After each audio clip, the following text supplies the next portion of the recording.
This is Andy B on the Get Your Home show, and I am joined very excitedly by somebody who's not even in the Europe or the UK or anything, which is very exciting. We chatted a little bit before. Hello, Marinella. Hello, Andy. It's great to see you again. We chatted a little while ago, but for those that are excited, did I get it right? You're in Brazil. I am in Brazil presently, yes. Which is really exciting. I have spoken to people in all parts around the world. I suspect Brazil might be the furthest destination yet, which is kind of cool. Excellent. I'm a pioneer in every sense of the word, obviously. Amen to that. Now, I think you said you're in Brazil for a birthday, which is really cool. Do you want to talk about that?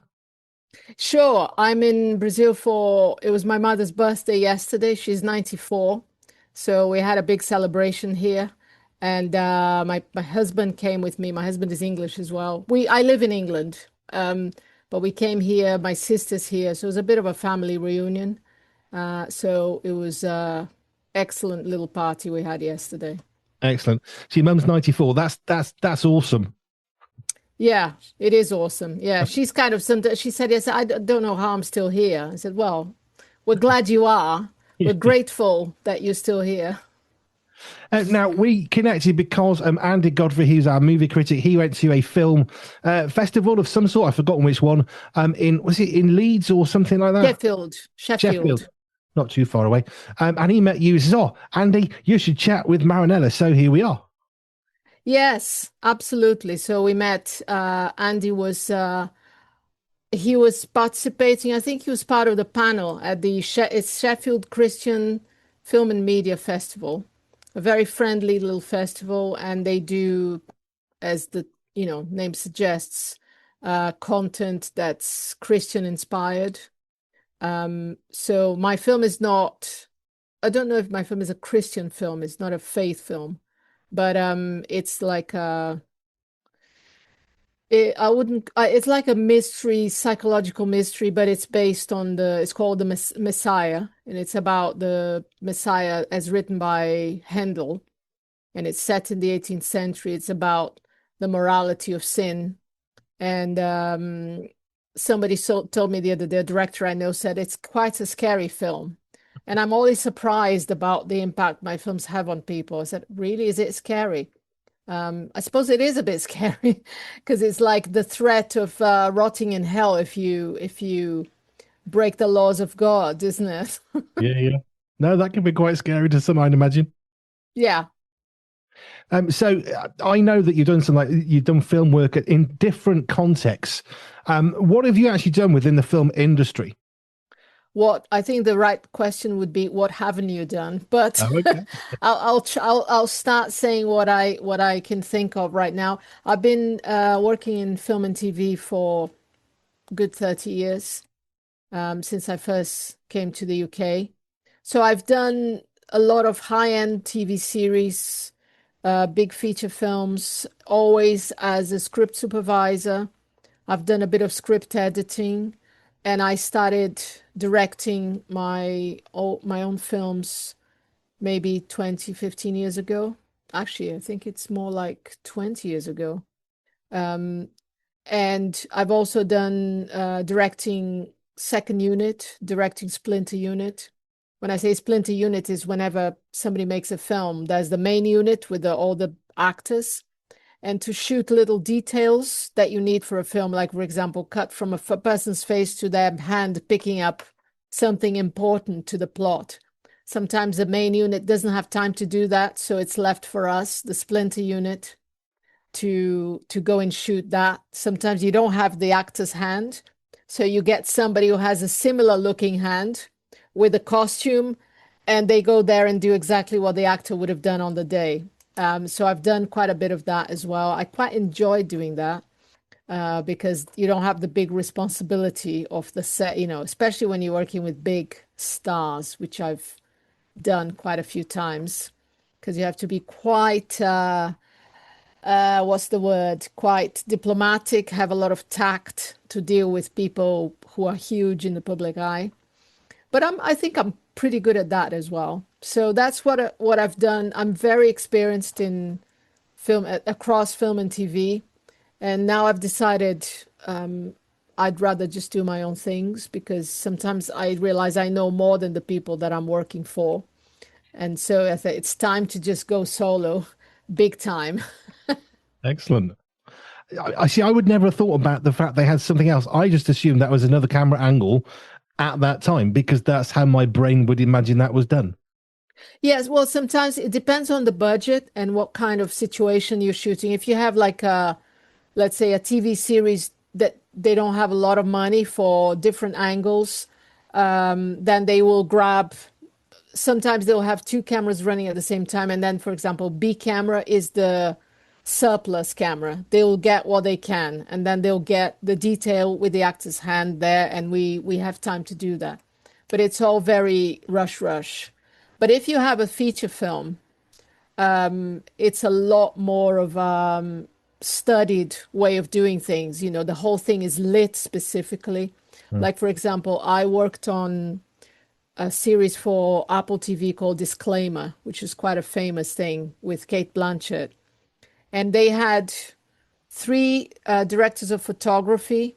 They had a lot of money for that. So every time we needed to shoot a little detail like that, we'd have a whole time to light it differently to make it look like a painting. So when you have the time and the money, that's what you do. If you don't have the time and the money, you have to kind of improvise. But usually people working in this medium, they are quite good at seizing the day and the time and shooting what needs to be shot to complete the day. I guess thinking on your feet, how can we do this better? We've got one take to do this. Let's get it all done. Thinking on your feet is, I would say, is the main commandment of Ah, filmmaking. It's the people who can really solve problems quickly, who can foresee a problem coming, and solving it very fast. They get on very well in the industry. I mean, I do, these days it's all very complicated because you have to hire people for what they look like, what their sexuality is, what their color skin is. It's not anymore for what they can do. I mean, ideally, I think in the beginning, the principle is like what they can do, but also what they look like. If you can put these all together to give an opportunity for people who haven't had opportunities, which I think, well, it's fair enough. hmm. But now the whole thing has become a little bit ridiculous. But, you know, that's probably for another chat. You see, if I'm looking at something like the making of something, the bits that I am always drawn to and fascinated by, how did they discover this new way of doing something that's never done before? The Matrix, just for example, there's somebody, they jump in the air, the cameras go around them, and we're all watching that for the first time thinking, how have you just got that camera around there? Because somebody said, hey, we could do it this way. And they put loads of cameras in a circle, slightly risen at one end. So it then creates the image that we see on the screen of somebody in the air, paused as the camera's going around them. Somebody had to create that, which blows my mind. Yeah, I think it's quite amazing because every time a new film breaks new ground and somebody had that idea. It's the same with I don't know if you remember that this is going back quite a few decades. The film by Hitchcock called Vertigo. Was it Vertigo? Yes. So Vertigo, there's a shot when James Stewart, he nearly falls off, and then he looks down, and it's almost like the image is compressed.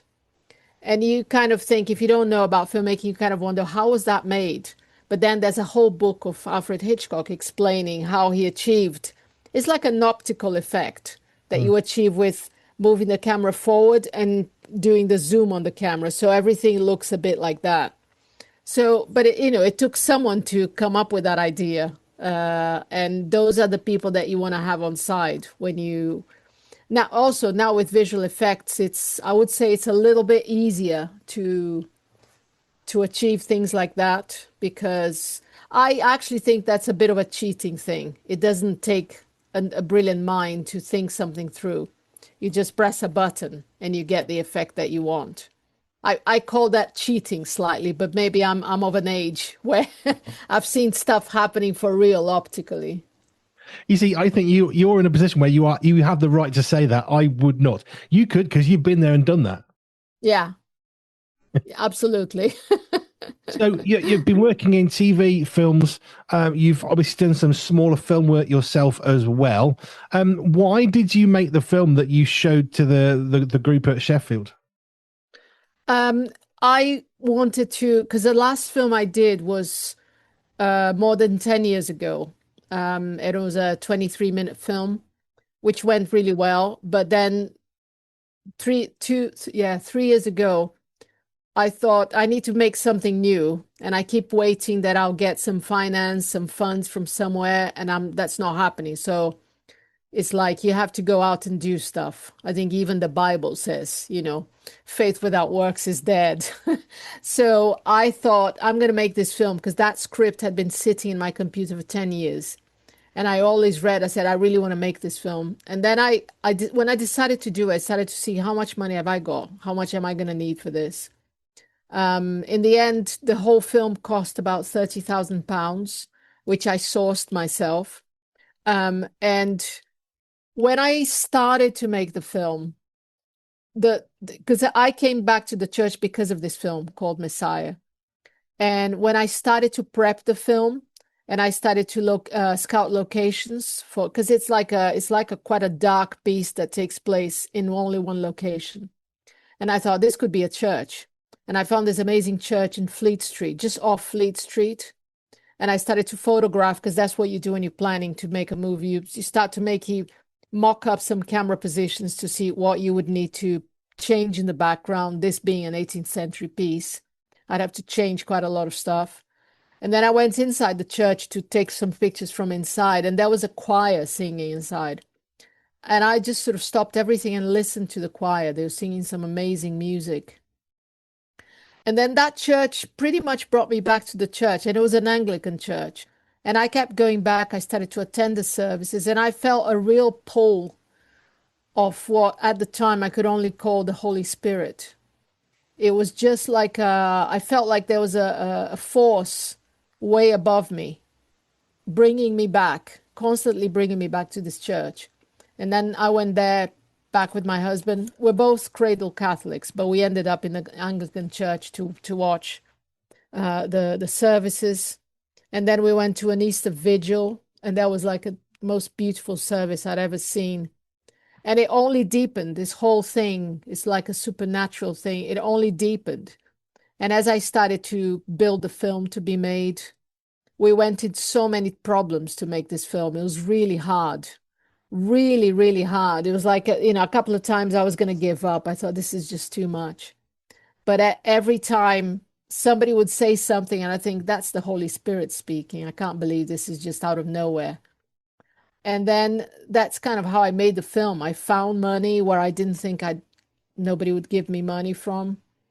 And when I finished the film and I thought, wow, this film is amazing, but it's almost like I only partly did it. I feel like really God was behind me the whole way through. And then when I started to send it to festivals, a lot of festivals didn't want the film, but their reaction was very strange. They'd send me emails saying, your film is excellent. Everything about it is excellent, but we can't put it in our program. It's almost like it didn't fit anything that they were showing. They didn't know how to fit the film into their programs. So at first I was like, wow, how do I show this film? Because I think it needs to be seen. And then now we've got a distribution deal being done. So it will be available on streaming somewhere. I don't know where. But I think, well, that's, I'm sure if God guided me to make the film, he'll guide it to be seen, I'm sure. So that's kind of that's one of the lessons from my return to the faith is like it's not all up to me. I can do part of it, but the rest I leave it to God. Which I'm always very glad that I'm not needing to do every bit of it. Like God's just asking us to come with an open heart, and we let Him do the bit, the stuff, the Yeah, rest. yeah, exactly. So you've got a film, you've made it. Because I was going to say, when you make a film, my really, really rudimentary understanding is, I don't know, Paramount, Disney, whatever. They get a film, they commission it, get it made. Obviously, it's going to cost them lots of money for actors and electricity and stages and all of that. And then they have to advertise it, get it to cinemas. And I was going to say, how do they make their money back? Is it just ticket sales? I mean, how does money get back to people like you who've actually made the film? Well, I think the whole landscape is changing so much because there used to be cinema tickets, the distribution, cinema distribution worldwide. But then you'd have to look at films like The Lord of the Rings, which is actually coming back to cinemas here in Brazil. They're screening them in cinemas for a whole new generation, which I think is really cool because I love those films. And then and something big from Disney, the superhero ones. That's a different beast. You've got these massive films. They've got a whole budget for not only distribution but publicity, marketing. Because otherwise, if people don't hear about the film, they won't go and see it. This is the drama for independent film because once you've made the film, the mistake is putting all your money into the making of the film, and then there's nothing left for you to even get like 2 weeks at a cinema and a couple of ads in a newspaper, for example. Some films, it's very rare to see a film that gets out by word of mouth, but it has happened in the past. But it's almost like you cannot plan for it. You cannot predict this.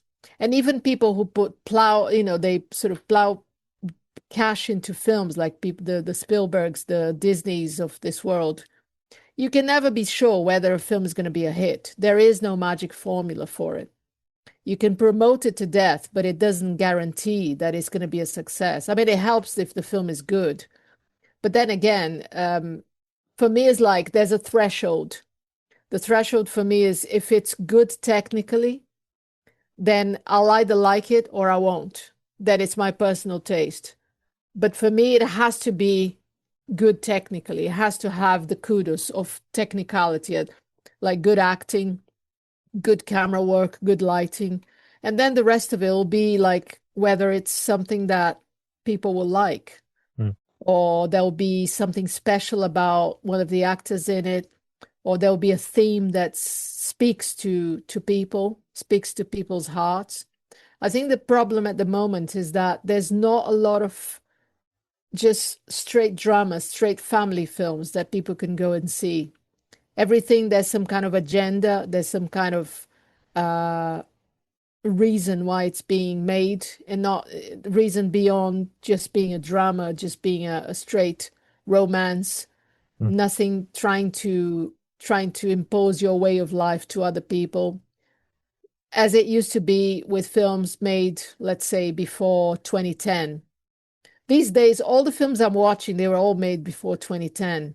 It's very rare that I go and see a new film now. Sometimes I go because I want to see the technical side from my perspective. I need to see what is the new stuff that's being done in terms of technical achievements. What is like, let's say, because visual effects is a big thing now. Now there's something called VP, which is called virtual production. And this is starting to be sort of advertised. I find it a little bit fake, but basically you get the actors and you construct your whole world in LED backgrounds.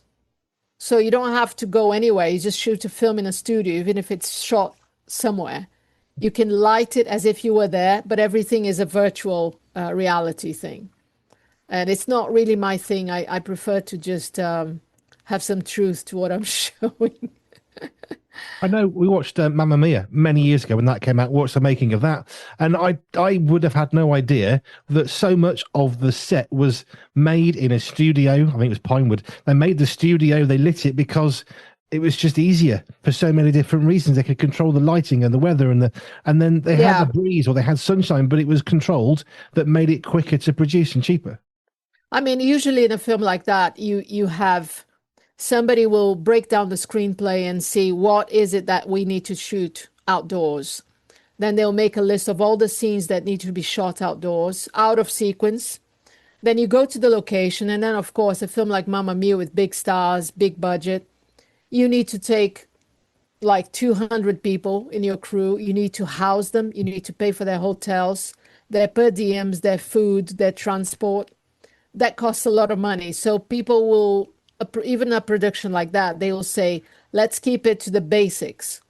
Shoot everything you need to shoot out there, and the rest, then it's a controlled environment. You don't need to pay for crew hotels because they're all in their environment. You don't need to You only need to feed them when they're on set because that's kind of you kind of have to feed people, otherwise they go off in all directions, going They're not like looking for that, do they? restaurants. They won't like it. Yeah, no. So it's a cost cutting thing, but it's also you have to make the most of a location. And how do you do that? You just choose the best things, and then once you get there, for example, they were shooting in a Greek island because I know people who worked on that film, and you take cranes, which are massive pieces of equipment that you have to cross Europe in trucks. Sometimes you can hire them from, I don't know, let's see, they were in Greece. They would have hired that from Panavision Austria or Panavision Czech Republic, because these are hubs that have their own production facilities. So there's somebody who's thinking about what's all that going to cost us to take all this stuff there. Let's stay there for as long as you need, but not more than that. And then we go back to London and we shoot everything else for much reduced cost, which is why also a lot of American films are shot in London, because the crews in England are top of the range. The technical crews in England are known to be pretty much probably the best crews in the world. Well, that was the case a few years ago. I don't know if that's still the case. But that's why all the Star Wars, all the big films would be shot in London, because they'd be housed in Pinewood. And anything else that needed to be shot in a realistic location, you could just take some skeleton crew and do it there. I love watching movies. I do like watching how it's made. You often go and they talk to the stars, the celebrities, all that. Yeah, that's very nice. Show me how you did that scene, because that's me, my brain technically. I don't understand it. I want to understand it. How did you do that shot? Like the one in The Matrix, or how they filmed so much of Mamma Mia in a studio. And it's just bizarre that they made this thing. Lord of the Rings, you mentioned. I know they had to go out and make like an entire city or the village for the hobbits. And you're thinking, Yeah. somebody's had to design that, build it, make it safe for actors, make a chimney look like it's a real chimney. It's all got to be designed, and it just blows my mind that this is creativity within people. Yeah, it's amazing. It is amazing. I mean, with the Lord of the Rings, it's when you, because I bought the extended version of the films. You can buy them on Apple.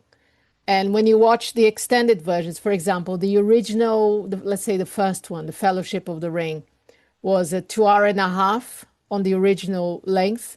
And now they've expanded it to, I think it was a 3.5 hour film now.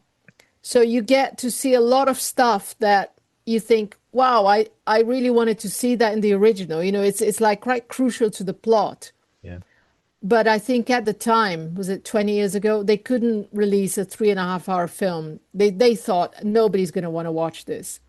But now that the whole brand has been proved to be a success, people now go and watch a 3.5 hour film. But there are also the DVD extras, or the extras on the package that you buy. So they show you a lot of how they made the films. I like what from me. I like watching it because I know what they're talking about, the technicality. Sometimes I think, how did that come about? Which is, if something I don't know, it's nice to see how it was done. But that's probably about, and I also thought this is going to be 20 years out of date. But actually, the special effects is surprisingly good. Mm. They still stand up to this day. And a friend of mine who works in visual effects, I was talking to him the other day, and I said, you know, the VFX on that, and he's a VFX supervisor. I said, the VFX on that looks really good still.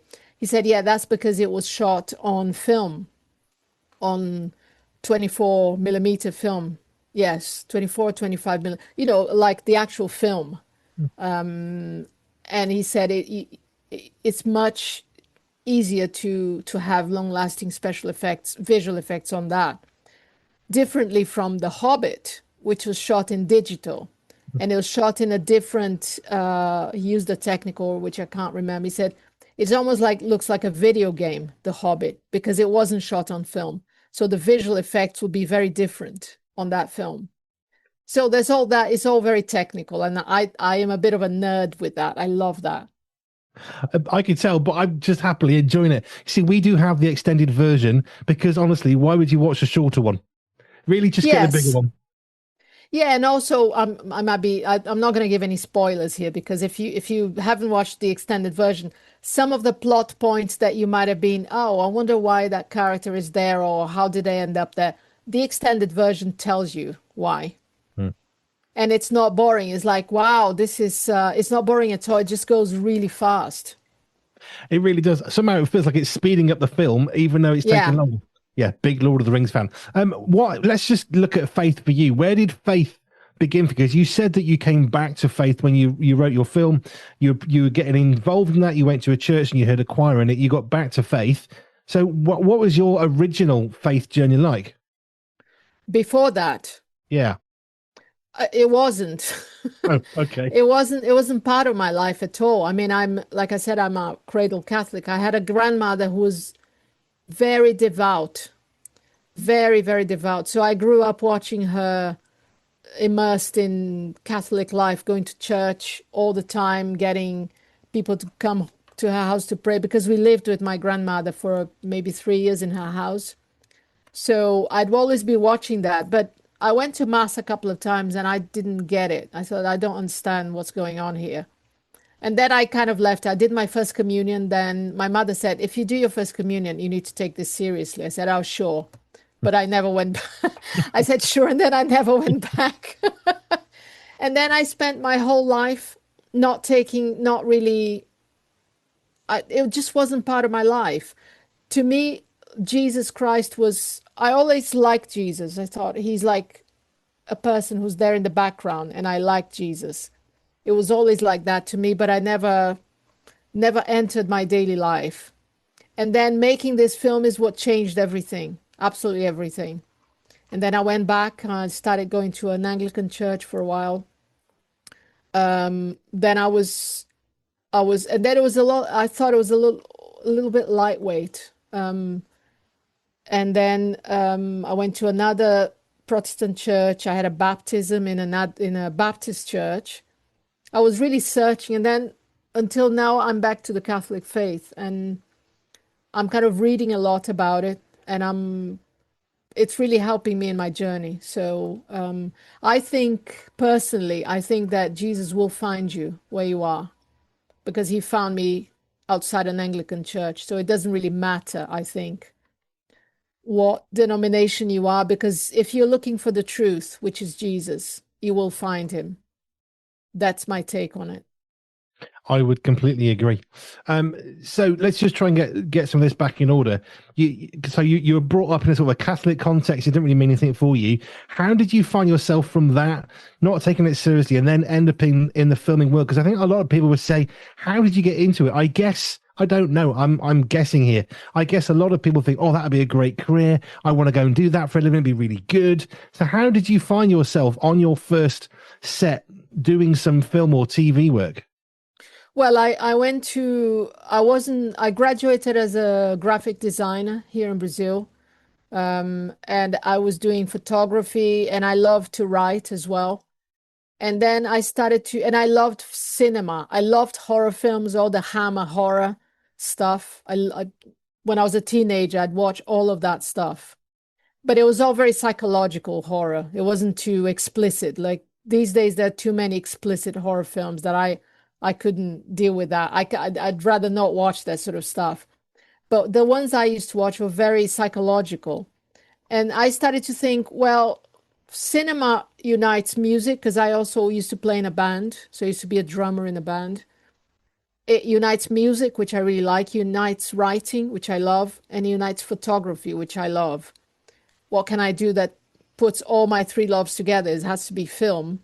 But I'd never been on a film set. So I thought I'm gonna go to England because I knew some people in England. So I went to England and I got some work at a student film at the National Film and Television School in Beaconsfield. And I actually lied. I said I'd done this job before. It was a continuity. And they believed me because they weren't paying me anything. So they said, sure, come and do a 4 week shoot for no money at all. But I was so enthusiastic that in the first couple of days, it was pretty clear to everyone that I didn't know what I was doing. It was actually quite embarrassing. But I think they felt sorry for me. And they just said, okay, you're here now, we're not paying you anything. This is what you need to do. And I learned very fast. And that led to another little job, another little job. And then I kind of started to build my career in film student shoots for nothing until I was confident enough to get an actual job in I think it was a TV series pilot. I think they paid like peanuts, but it was something. And in the meantime, I was working at a restaurant earning some money. So that's kind of the first years in my career were like that, doing a bit of restaurant work, getting a job in a film, and I started to build my CV like that, my resume. And then I got an agent, then I got an accountant, and then I started to do better and better jobs, bigger jobs, because I think I was so hungry to learn and enthusiastic about the whole thing that people just like the attitude. I think attitude counts for a lot in this industry. There's a lot of talk about, oh, if you're bullied and harassed, you need to report people, which is kind of, I understand that it's not very nice for that to happen to anyone, but film sets are very pressurized environments. It costs a lot of money a day to shoot anything. So if people are not, on their toes and on the ball, uh, mistakes happen and somebody's going to shout at you. That's just the way it is. So it's an environment for people who have a good attitude and who are not sort of constant, victimizing themselves. You have to be a bit strong to be working on films. That has been my experience. I don't know. I don't think it's changed so much. There's the appearance of, oh no, it's all different and there's no bullying and harassment. But the last couple of jobs I did, there is. It's just a little bit more, covered up, let's say. So coming on to what you're doing now, you've obviously got a film that you've shown last year. What's next for you in terms of what you're working on at the moment? So I've got this project that's a film that I want to shoot in Wales, in Anglesey.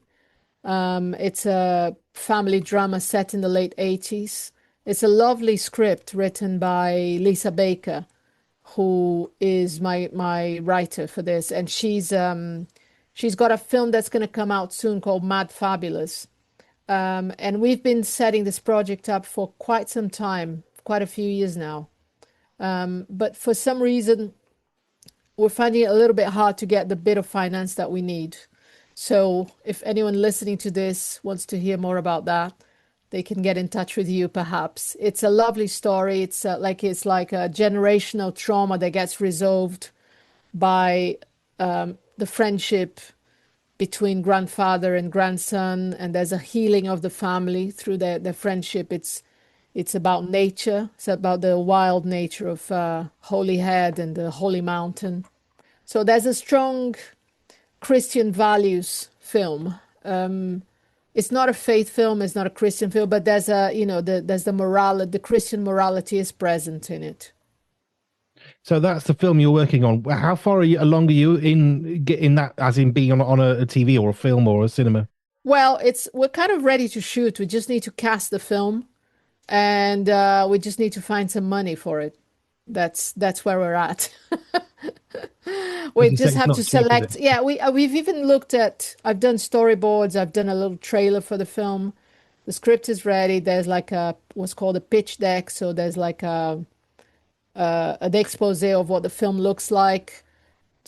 Probably some people that we'd like to cast. I actually met up with Sir Anthony Hopkins for one of the lead roles, but I think he's a little bit old now. I'd have to put him on top of a windy Welsh mountain. I think that would be a little bit tricky to do these days because he's almost 90 now. I was going to say he's not quite as young as he used to be. As daft as that No, is, no. I the think thing he'd is, probably be up for it, but I don't know. yeah, but then you got the risk, haven't you, of what you've done. I've heard Anthony. Exactly. That's not what you want to have as your resume and your CV, is it? No. So that's the film you're working on at the moment. Yes. But that's your film. Are you working still for other people, or are you just saying no? Now I just want to do my own things. Well, it depends who it is. I will work for directors I like, directors I admire. I will be there script supervisor, assistant. But I've sort of said no to working with people who are less experienced than me because I find it very frustrating these days. But I will work with people that I can learn from. That's, if some big filmmaker called me to do the film, then I might say yes, depending on the script, of course. But again, since I come to the faith, I find it very hard to work on things that are against Christian values. I would have to really think about that. Yeah, I don't know. I haven't really had that challenge yet, but we should see. Every day, just take one day at a time. It's the simplest way, One isn't it? day at a time, exactly. Yeah. So, if this all comes off and the film you're working on actually gets shot and all the rest of it, how far away would you then be put into the cinema? Because again, my brain is, how long does it take from an idea to get it in front of you in a cinema? Well, I think normally the trajectory of a film is like you finish the film and you submit it to top film festivals. Because if a film can have a good film festival career, then there's more of a chance of it picking distribution. But again, that's the predictable route. And I think I've come to understand that my films do not have a predictable route. I have to find a way to get them seen, and I don't know exactly what that is. I would probably send them to festivals and see how they fare. But I'm beginning to think a lot of the top film festivals, it's a bit of a rigged game. So I'm not going to waste my time sending to festivals that I know you have to know someone who knows someone. I'd rather get some distribution in whichever way I can find, and then distribution on streamers because it used to be just cinemas, and then it became DVD distribution. So people would either rent them on DVDs or this was a long time ago, Betamax, the VHS on Blockbuster, but that doesn't exist anymore. So now it's Prime Video, it's Apple TV, Netflix. Although I have to say, Netflix and Amazon Prime now they have their own studios, so they do their own stuff. I think they still buy films that they didn't make, but they're starting to sort of dominate their own production. Yeah. And that seems to be the tendency these days. So it's kind of a moving feast. I think I can't really say for sure where is the money coming from to pay for this.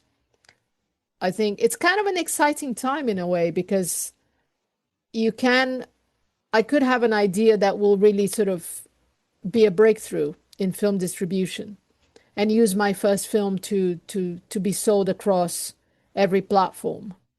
And that'll be a new way of doing things. I think we are at a stage in the world that we have to think more clearly about ways to put the films out there because I think there's a lot of hunger for content. There is not talking about this or that or that or that, but it's more like romance, drama. It's more about the genre than about the theme that is being talked about. And I think the people who actually do independent films for not huge budgets, so I don't want to be paying half of my budget to a film star. I think that model is collapsing. I think we're seeing the last of the Tom Cruises, of the big Julia Roberts getting 20 million a film. I think that's not sustainable anymore. And so I think that's kind of the model I would go for. I would do films with really good, because there's so many really amazing actors out there who don't get enough opportunities because it's always the same people who get the jobs. So I would probably make films. In fact, every one of my films has been made for very little money, and it looks like it was made for 10 times what it cost. So I think I'm kind of pretty much well placed to start this kind of revolution. Hey, someone's got to take the first step. Absolutely. And maybe it'll be me. Who knows? Little steps, one day at a time. Marinella, thank you. I've really enjoyed just talking movies and films because we watch movies quite a lot as a family. We definitely do. It's one of our downtowns. We don't watch TV because we haven't got a TV license here in the UK, but we watch lots of box sets. We watch lots of movies and films because it's how we enjoy just winding down as a family. So for me to have a little bit of a nerd out with somebody who actually does really know what they're talking about, it's a great delight. So Marinella, thank you. Hope you have a great time the rest of your time in Brazil. If people wanted to get hold of you, yes, they can come through us. Of course, we'll connect to you. Do you have a website or anything like that, or is that not something you have? I have a website. I had my own personal one, but that's kind of a bit out of action. At the moment, I've got praxisfilms.biz. Praxis Films, Praxis films.biz, B-I-Z. Cool. So you can contact me on that. That's fine. Marinella, thank you. Really appreciate your time today and enjoy the rest of your time in Brazil. Thank you so much, Andy. Nice to speak to you too. See ya. Bye-bye. See ya. Bye. The February edition of Pure Media, the magazine, features some amazing chat with our Atlantic roots. This truly lovely and down-to-earth folk duo sit down with us to talk music, life, faith and travel. Martin Bateman sits down with us too to talk about Ambassadors football. He talks about how he came to be where he is today. If you love football, you'll love this. If you love life, you'll love it even more. With a 6-month subscription to the UK costing just 48 quid, including postage, head over to puremediathemagazine.com and you'll be properly sorted with this amazing magazine, arriving at your door to brighten your day and your world. Yes, it really is that good. We also have subscriptions available for the US and more, so go check it out now. With no AI, this amazing magazine is made by real people for real people. Pick up yourself a copy. You won't want to put it down. Nobody does. We are always on point and always in print at www.puremediathemagazine.com.